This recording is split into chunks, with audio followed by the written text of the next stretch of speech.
Hey, this is John with Two Moose Home Inspections. Let's talk about the mold that you have in your house and help you understand the health risks that you and your family are really facing. Welcome to Inspector Insights.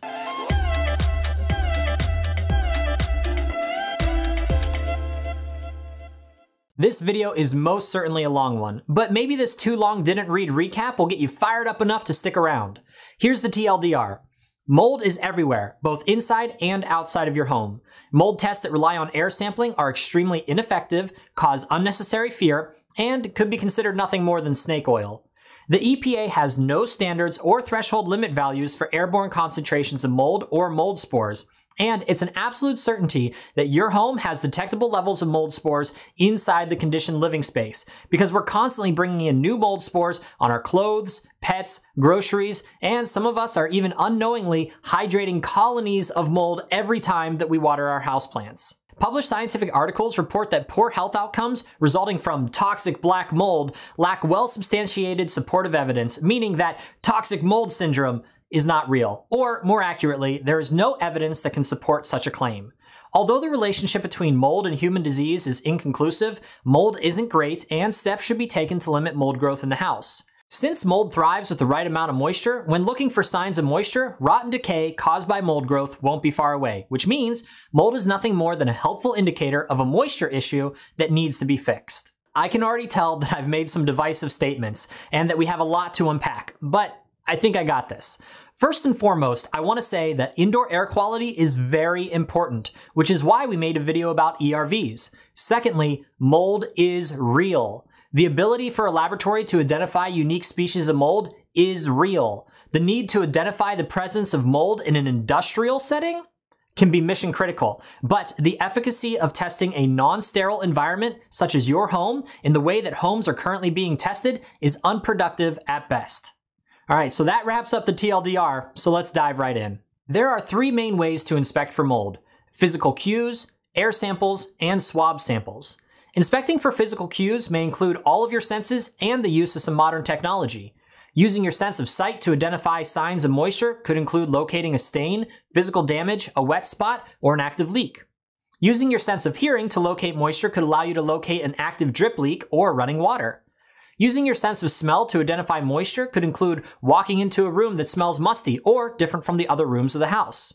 Using your sense of touch to identify moisture could include touching a damp surface or just feeling the increased level of humidity as it hits your skin. Using tools such as infrared cameras and moisture meters can confirm the presence of moisture, but the most important tool is your brain. Being able to understand how the house works and how moisture issues can occur is the most valuable skill that a home inspector has. What you might have noticed is that I did not say use your senses and tools to identify mold. I said use your senses and tools to identify moisture. Without moisture, mold will not grow, and since mold is all around us, both in our indoor and outdoor air, the real problem isn't the presence of mold, but instead the growth of mold. Before we discuss air samples and swab samples, let's learn a little bit more about the role that mold plays in our natural world and how its growth can damage our homes. Mold is a fungus and a natural part of the environment. Mold can be found anywhere that moisture and oxygen are present, and mold's role in nature is to break down organic matter such as materials that we use to build our homes. Mold spreads by using reproductive cells called spores. Spores can stay dormant and alive for years after being produced until they happen to land on a surface where the conditions are just right for growth. Spores travel by floating through the air, and they can range between 2 and 10 microns, which can be filtered out of the air in your home by using an ERV. So make sure you watch our video about ERVs and HRVs to learn more. Filtering your home's air to remove mold spores is important because mold spores can be allergens even when they're dead. There are potentially millions of species of mold on this planet, but here's a short list of 115, just the ones worth mentioning.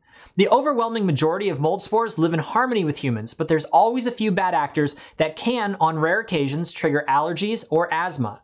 Mold can be categorized by its color, and there can be white mold, yellow mold, green mold, orange mold, brown mold, pink mold, and the dreaded and much feared black mold. But there's no single type of mold referred to as black mold. In fact, there are many. But when people say black mold, they're normally talking about Stachybotrys shitarum. Mold is widely considered the big bad wolf to so many people who are buying homes. But if mold was such a big issue, why doesn't the EPA have any standards for mold detection? A 2003 study titled Indoor Mold, Toxigenic Fungi, and Stachybotrys shitarum infectious disease perspective, acknowledge that there are many papers suggesting a correlation between mold and human disease, but they all suffer from significant methodological flaws, making their findings inconclusive. As a result, there is no well-substantiated supportive evidence of serious illness due to mold exposure. To put things more bluntly into perspective, a 2017 study titled Mold in Human Health, a reality check, stated, and I quote, "Previous reports of toxic mold syndrome or toxic black mold have been shown to be no more than media hype and mass hysteria, partly stemming from the misinterpreted concept of the sick building syndrome. There is no scientific evidence that exposure to visible black mold in apartments and buildings can lead to the vague and subjective symptoms of memory loss, inability to focus, fatigue, and headaches that were reported by people who erroneously believed that they were suffering from mycotoxosis. Similarly, a causal relationship between cases of infant pulmonary hemorrhage and exposure to black mold has never been proven. Finally, there is no evidence of a link between autoimmune disease and mold exposure." End quote. Basically, the real risk of mold in the home is not to the occupants, but instead to the building materials and structure. When a mold inspection company is also the mold remediation company, the mold inspector is incentivized to find a mold issue so they can charge more money for the mold remediation. This is called a conflict of interest. Let's say, hypothetically, that we identified a small mold issue during one of our inspections, and that 3 weeks ago a local mold inspection company and remediation company took and somehow processed an on-site air sample to detect mold and told our client that a small isolated patch of toxic black mold in her ventilated attic space, which is caused by seasonal condensation, was so severe that if she wanted to keep herself and her family safe, she would need to pack up whatever she can as quickly as she can, leave her house immediately, and get to a hotel for the next 3 days. Yeah, and don't forget, pay $12,000 to the mold inspection and remediation company that uses fear to make money. Let's also say hypothetically that she then called around and found a company that took great care of her for a quarter of the price, and they weren't that concerned about the mold because they know about the lack of health risks that are posed by mold. I'm not saying that all conflicts of interest are a bad thing. Sometimes it's an unavoidable fact of life, but it's very important to arm yourself with knowledge before making a decision that is spurred on by emotion.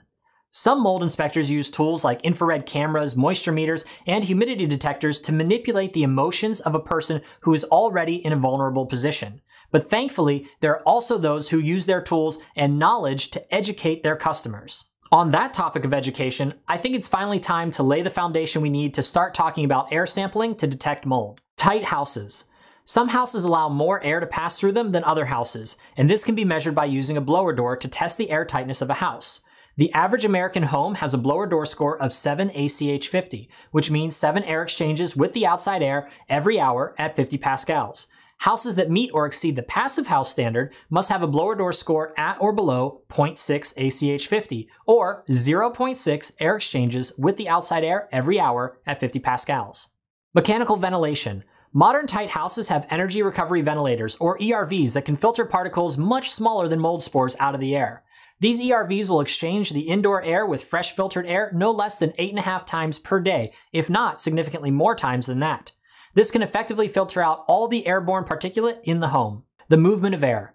Particles in air don't always move the way you would expect. If you place a helium balloon in your car, the balloon will move to the front of the car as you accelerate and move to the rear of the car as you brake, which is opposite of how anything heavier than air would act. What this means is that the forces acting on particles that are suspended in the air, such as mold spores, will affect the movements of these particles through the air in ways that would be challenging for even a supercomputer to process. Sample type. There are 2 types of air sampling methods that are commonly used. One is called culturable sampling, which pumps a known volume of air onto a petri dish covered with a nutrient media. The petri dish will then be transported to a laboratory and incubated to see if anything grows. This type of test only identifies living mold spores that are strong enough to survive and grow on the petri dish after the collection process. It does not detect non-viable mold spores, which are just as capable of causing allergens. The most common sample type is spore trap sampling, which pumps a known volume of air onto a greased slide, which will catch viable and non-viable spores, pollen, and other types of particulates. Sample size. These air samples on average pass 75 liters of air across the collection media. The size of an average American home is 2,400 square feet and contains approximately 550,000 liters of air. A mold sample is calibrated to pump no more and no less than 75 liters, which is the size of my wife's camping backpack. And this makes it easy to understand the size of a sample versus the amount of air in a home. Sample location. Samples can be taken in wall cavities, small rooms, large rooms, or even outdoors. Air movement, or the lack thereof, can affect the validity of the sample. In a wall cavity, tightly packed insulation may not allow air to move freely, which could result in a low detection result, whereas an outdoor sample could draw from a breeze that just moved mold a great distance and just so happened to be sucked into the sampler. Reduce sample size in practice. When a sampler is calibrated to draw 15 liters of air per minute to average 75 liters of air pass through the device during a 5-minute test, what this equates to in the laboratory is that a plastic bag is filled with 75 liters of air and that can be emptied in 5 minutes. In the real world, many of these devices are operated with less than 6 inches of space between the inlet and the outlet of the sampler. Vortices around the device are created that interact with the suspended mold spores in ways that are challenging to understand, but in practice, the sample area is significantly smaller than my wife's 75-liter camping backpack. Identification of mold spores. Some air and swab samples can be processed by laboratories to more than just identify the number of spores and species trapped in a sample. Some laboratories can identify enzymes, cell wall components, and even sequence the DNA of the mold found in your home. This is all very exciting and fascinating science for clean rooms and forensic investigators, but for a living and breathing home with pets, children, dirty clothes, it might just be best to take a quote directly from the EPA. Sampling is unnecessary. Now that we have a solid foundation, we're finally ready to discuss air sampling to detect mold. Let's say we're going to sample 2 houses, and each house will have 3 samples taken, or 225 liters of air pass through the detection media. House mold has a severe mold problem in the corner of a large room, and house no mold does not have a mold problem. House mold is a tight house with an amazing ERV ventilation system that filters no less than 4,675,000 liters of air per day, which is 8.5 filtered air exchanges per day that are capable of filtering out 99% of every mold spore that passes through the air filter each time the air passes through the air filter. We might as well say that the filter has a 100% mold spore capture rate. Because of the number of filtered air exchanges that are taking place in house mold, our 3 samples will represent approximately 0.0000048% of the house's air. To help you understand how insignificant that number is, imagine that you hurt yourself and you had to go to the doctor. Now, I'm 5 foot 10 inches tall, and if a doctor looked me up and down to see where I hurt myself, this would be the equivalent of a doctor only looking at a human hair's thickness of my body, and then telling me my diagnosis. In this example, the lack of mold found in the air samples would result in house mold being given a clean bill of health, even though the house has an active moisture issue and was being eaten alive by mold. Conversely, house no mold is not a tight house, and it does not have an ERV to filter the air. 2 days before the air sample was taken, a heavy rain saturated the ground all around the house, and as the naturally occurring mold continued to eat leaves and grass clippings and other organic material, it also started to release trillions of mold spores into the air. These spores ended up in the home because the house is not a tight home, and every time the bathroom fan, kitchen hood vent, gas water heater, or clothes dryer exhausted air, new air from the outside had to make up the air that was exhausted, effectively filling house no mold with mold spores and allergens from the outside. The sun came out and dried up all the rain, and on the day of the air sample, the outside mold spore levels, which are used as a control value, were very low, and the indoor mold spore levels were very high. This meant that there must be a mold problem, which resulted in house no mold being torn apart, poked and prodded at great expense, just to look for mold that never existed. This is just one example of the infinite number of ways in which testing a house for mold using air samples can be misinterpreted. The main reason you can't check if a building complies with federal mold standards is because there are no mold or mold spore limits set by the Environmental Protection Agency or any other federal agency. And if you do find visible mold growth, the EPA states that sampling the mold is unnecessary and that remediation would be the next best step. Now, before anybody calls into question the sampling of indoor air of a house for radon, let's quickly explain the difference. First, the EPA and World Health Organizations have strict radon action levels set to protect homeowners from radon, whereas federal guidelines for mold or mold spore limits do not exist. Secondly, mold spores are released from a localized source, such as under a dripping sink, where concentration of mold spores will change as you move closer or further away from the source. whereas radon is being uniformly released from under the Earth's surface and into your home, passing through any material with ease, since radon is more than 350 times smaller than a mold spore, thus making the passive detection of radon in the home possible without requiring any air exchanges to detect radon.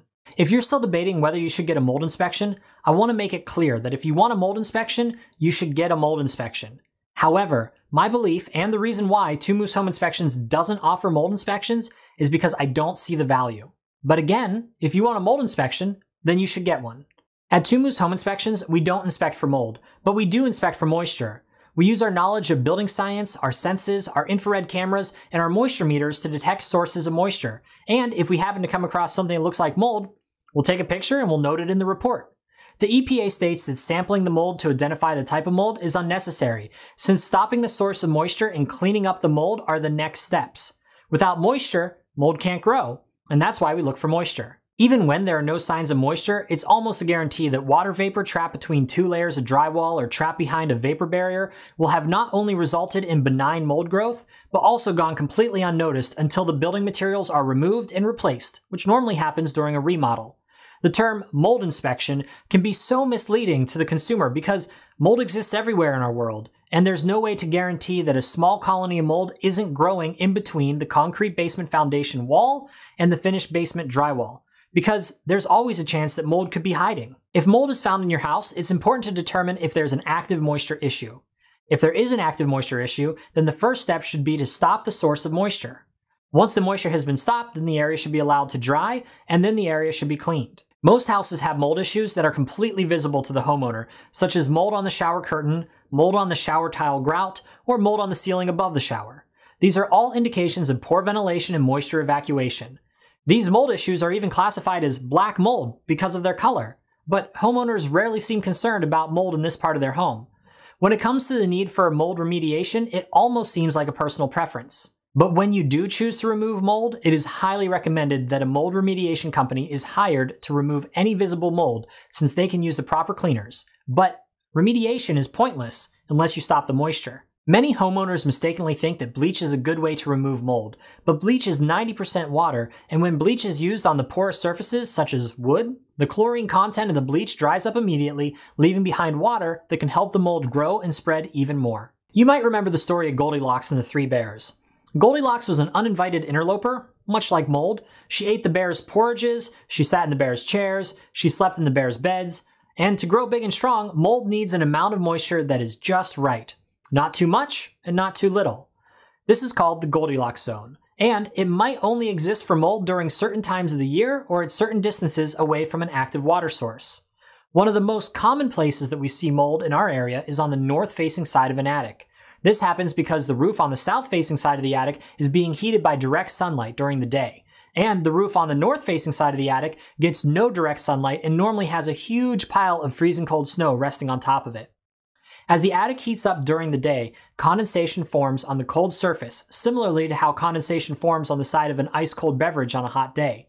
Now, when this happens, mold begins to grow on that side of the attic, and the two cures for this type of an issue are to first increase the attic's ventilation to keep the attic colder, thus lowering the dew point, and secondly, removing the snow from the north-facing roof to allow all surface temperatures inside the attic to equalize more evenly. During the spring runoff season, all the snow on the ground begins to melt and saturates the soil around the house. Houses that would normally have a dry crawl space may have a damp or even wet crawl space during the spring. It's possible that this elevation in crawl space humidity may be enough to cause mold growth, and ideally, the drainage around the house would be robust enough to handle any influx of soil saturation, but if not, proper ventilation, dehumidification, and the use of a sump pump may be necessary to properly control moisture in the crawl space. In a perfect world, mold should never be allowed to grow in your home, but since mold is already hidden in every nook and cranny of your house since the day of its construction, it's important to understand that finding mold isn't the end of the world. But instead, mold is nothing more than a helpful indicator of moisture issues that need to be resolved. Mold testing and remediation has its place in this world, but never let someone scare you into buying any service for your home without first learning the facts and understanding the risks. If at the end of the day you decide that you want to use an air sample tester to arbitrarily measure the amount of mold in your home, just remember to take the results with a grain of salt and think rationally about their meaning. I hope you learned something today, and if you have any questions or if you'd like to schedule a home inspection, please visit twomooseHomeInspections.com. Have a wonderful day.